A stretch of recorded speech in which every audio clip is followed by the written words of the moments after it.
ಅವಕಾಶವನ್ನ ಮಾಡಿಕೊಡ್ತಾರೆ. ಎಷ್ಟು ಜನಕ್ಕೆ ಇಂತಹ ಕೆಲಸವನ್ನ ಮಾಡ್ಲಿಕ್ಕೆ ಆಸಕ್ತಿ ಇರುತ್ತೆ?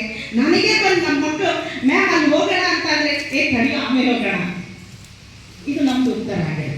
ಬಟ್ ಅವರ ವೃತ್ತಿಯ ಜೊತೆ ಜೊತೆಗೆ ಈ ಒಂದು ಪ್ರವೃತ್ತಿಯನ್ನ ಸಮಾಜಮುಖಿಯಾಗಿ ಮಾಡ್ತಾ ಇರ್ತಕ್ಕಂಥದ್ದು ಇದೆಯಲ್ಲ, ಅವರಿಗೆ ನಿಜವಾಗಿ ಒಂದು ಚಪ್ಪಾಳೆ ಬರಲೇಬೇಕು. ಇಷ್ಟೇ ಅಲ್ಲ, ಈ ವರ್ಷ ನಮ್ಮ ಶಾಲೆಯಲ್ಲಿ ಕೂಡ ನಮ್ಮ ಶಾಲೆಯ ಮಕ್ಕಳಿಗೆ ವಾರ್ಷಿಕ ಆಗ್ತಾ ಇದೆ.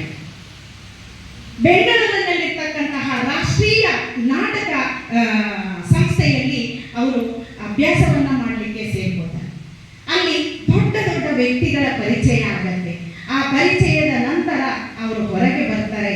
ಬಹುಶಃ ಅವರು ಮನಸ್ಸು ಮಾಡಿದ್ರೆ ಅಲ್ಲೇ ಅವರು ಒಂದು ಉತ್ತಮವಾಗಿರ್ತಕ್ಕಂತಹ ಬದುಕನ್ನ ಕಟ್ಕೋಬಹುದಿತ್ತು. ಪ್ರವೃತ್ತಿ ಅಲ್ಲ, ಬದುಕನ್ನೇ ಕಟ್ಕೋಬಹುದಿತ್ತು. ಆದರೆ ಆ ವ್ಯಕ್ತಿ ಹಾಗೆ ಮಾಡೋದಿಲ್ಲ. ನನ್ನ ಊರಿನಲ್ಲಿ, ನನ್ನ ಸಮಾಜದಲ್ಲಿ ನನ್ನವರೊಟ್ಟಿಗೆ ಏನಾದರೂ ಸಾಧನೆಯನ್ನ ಮಾಡಬೇಕು. ಹಾಗಾದ್ರೆ ಏನ್ ಮಾಡಬೇಕು? ತಂಡಗಳನ್ನ ಕಟ್ತಾರೆ.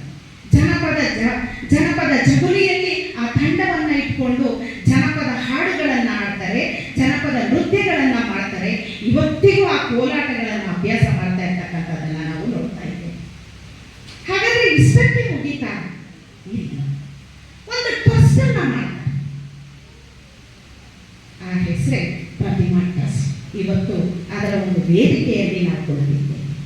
ಅದರ ಜೊತೆಗೆ ಟ್ರಸ್ಟ್ ಆಗಿ ಉಳಿದಿಲ್ಲ, ಅದು ರಂಗಲೋಕವಾಗಿ ಬದಲಾವಣೆಯನ್ನ ಹೊಂದಿದ್ದನ್ನ ನಾವಿಲ್ಲಿ ಗಮನಿಸ್ತೇವೆ.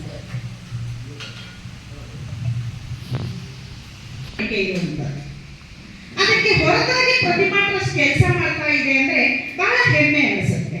ಅದಕ್ಕೆ ಸಂಪೂರ್ಣ ಸಹಕಾರವನ್ನ, ಈ ಒಂದು ರಂಗಲೋಕವನ್ನ ನಿರ್ಮಾಣಕ್ಕೆ ಅವಕಾಶ ಮಾಡಿಕೊಟ್ಟಿರ್ತಕ್ಕಂಥದ್ದು ನಾನಿಲ್ಲಿ ನಾಗೇಶ್ ಸರ್ ಅವರ ಹೆಸರನ್ನ ಹೇಳಲೇಬೇಕು. ಅವರಿಗೆ ಜೊತೆಯಾಗಿ ನಿಂತವರು ಅವರ ಸಮಾನ ಮನಸ್ಕರ. ಈ ಜನಪದ ಲೋಕದ ಜೊತೆಗೆ ಇಲ್ಲಿರ್ತಕ್ಕಂತಹ ಎಲ್ಲ ಕಲಾಕೃತಿಗಳು ಏನು ನಮಗೆ ಮೇಲ್ಗಡೆ ಅಲಂಕಾರಿಕವಾಗಿ ಕಾಣ್ತಾ ಇದೆ, ಸೋಮನ ಕುಣಿತದ ಮುಖವಾಡಗಳು ಕಾಣ್ತಾ ಇದೆ, ಇದೆಲ್ಲವೂ ಆಕರ್ಷಣೀಯವಾಗಿರ್ತಕ್ಕಂಥದ್ದು ಯಾರ ಕೈ ಚಳಕ ಅಂದ್ರೆ ಅದು ಉಮೇಶ್ ಅವರ ಕೈ ಚಳಕ. ಹಾಗಾದ್ರೆ ಅವರ ಕೈಗಷ್ಟೇ ಅದು ಸೀಮಿತವಾಯ್ತಾ? ಇಲ್ಲ. ಸುಮಾರು 13 ವರ್ಷಗಳಿಂದ ಅಂತ ಭಾವಿಸ್ತೇನೆ ಈ ಪ್ರತಿಮಾ ಟ್ರಸ್ಟ್ ಪ್ರಾರಂಭ ಆಗಿ ಪ್ರತಿ ವರ್ಷ ಸರ್ಕಾರಿ ಶಾಲೆಗಳನ್ನ ದತ್ತು ತಗೋತಾರೆ. ಅಲ್ಲಿಯ ಮಕ್ಕಳಿಗೆ ವಾರ್ಷಿಕ ಶಿಬಿರಗಳನ್ನ ಏರ್ಪಡಿಸ್ತಾರೆ. ಆ ವಾರ್ಷಿಕ ಶಿಬಿರದಲ್ಲಿ ಏನು ಮಾಡ್ತಾರೆ? ಉಚಿತವಾಗಿ ಮಕ್ಕಳಿಗೆ ತರಬೇತಿಯನ್ನ ನೀಡ್ತಾರೆ. ಏನು ತರಬೇತಿ?